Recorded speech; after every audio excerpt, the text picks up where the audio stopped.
What was going to happen. We'll catch up with that high jump after this men's 200 metres. We will indeed. You can see that lane 7 is empty. That's because Letsile Tebogo, the Olympic champion at this distance, has pulled out the Botswana. He was 9th in the 100 metres earlier in 10:43. Clearly not right. Maybe playing it very, very safe. On the outside there, Joseph Fanbule of Liberia, 5th in Tokyo 4 years ago, and then 7th in Paris last year at this distance. The 23-year-old, he's in 9. There's Fred Kerley. Kerley, who ran in the 100 earlier on, and is struggling for his form, but he's great. Gregory in lane 4, also great running there too. In lane 6 from Courtney Lindsey. Lindsay moving away from them, nobody. In a shocking twist that had fans and analysts buzzing, Letsile Tebogo, the reigning Olympic 200-meter champion, was a no-show at the starting blocks. Lane 7 sat eerily empty, signaling that the Botswanan sprinter had pulled out at the last moment. After a lackluster 100-meter performance, where he finished 9th in 10.43, questions immediately surfaced about his condition. Was he injured? Was he playing it safe ahead of bigger meets? Whatever the reason, his absence turned this race on its head and opened the door for a new hero, or disaster. But nobody expected what happened next. Fred Kerley lined up under immense scrutiny. Once a world champion and a consistent force, he has been battling to find his groove in 2025. After running a modest 10.07 in the 100 meters earlier, his fans were hoping for a comeback. But as the Diamond League spotlight hit him, it became clear. Kerley is still far from his peak. His acceleration off the curve was sluggish, and though his raw strength kept him in the mix, the smoothness and confidence of his prime just weren't there. And with the U.S. trials looming, time may not be on his side.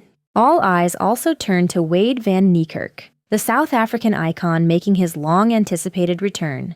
The 400-meter world record holder, now 32, has been steadily rebuilding after devastating injuries derailed his career. He recently ran a 200-meter on a straight in Atlanta, clocking 20.3, a quiet signal of intent.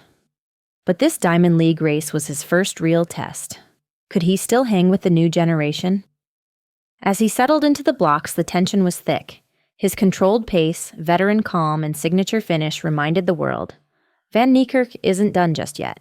While big names drew the headlines, the lineup was packed with dangerous sleepers. Courtney Lindsey, a 19.7-second sprinter from Nairobi last year, flew under the radar. Robert Gregory, Kyrie King, and Benjamin Richardson all had something to prove, with personal bests under 20 seconds but recent performances casting doubt. Ryan Zize of France brought European pedigree, and Joseph Fanbule looked poised for a statement. This wasn't just a race, it was a battlefield of contenders desperate to rise from the shadows. And as it turns out, one of them was ready to explode. The gun fired, and it was Courtney Lindsey who lit up the track from lane 6. With nobody outside him due to Tebogo's scratch, Lindsey had a clear mental runway and seized it. He charged out of the blocks with a mission, tearing through the curve with purpose. Inside him, Gregory and Zize tried to respond but couldn't match the intensity. Kerley and Fanbule were lagging behind, and Van Niekerk seemed too conservative early on. By the time they hit the straight, Lindsey had created a cushion, and every step he took screamed, "This is my race now!" As Lindsey powered toward the line, the real chaos unfolded just behind him. Joseph Fanbule launched into a furious chase, overtaking a fading Kerley in the final meters. Fred Kerley, despite a stronger finish, simply had no answer to the burst. Behind them, Van Niekerk closed with veteran efficiency, tying with Robert Gregory at 20:26 in a tense scramble for 4th.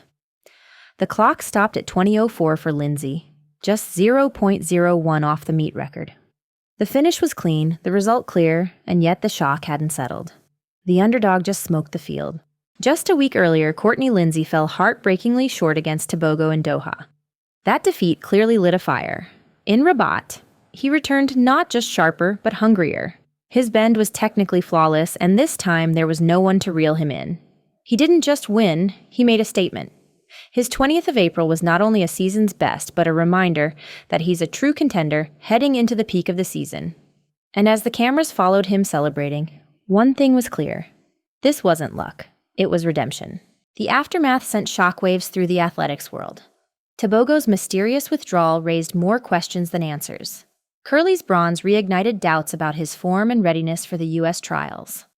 Van Niekerk's steady return turned heads, but it was Lindsay's breakout that dominated headlines. Social media erupted, fans debated, and the track world recalibrated. Suddenly, Courtney Lindsey wasn't just a name on the start list. He was a problem. And with Paris looming, this Diamond League shakeup may have just rewritten the power rankings in the men's 200 meters.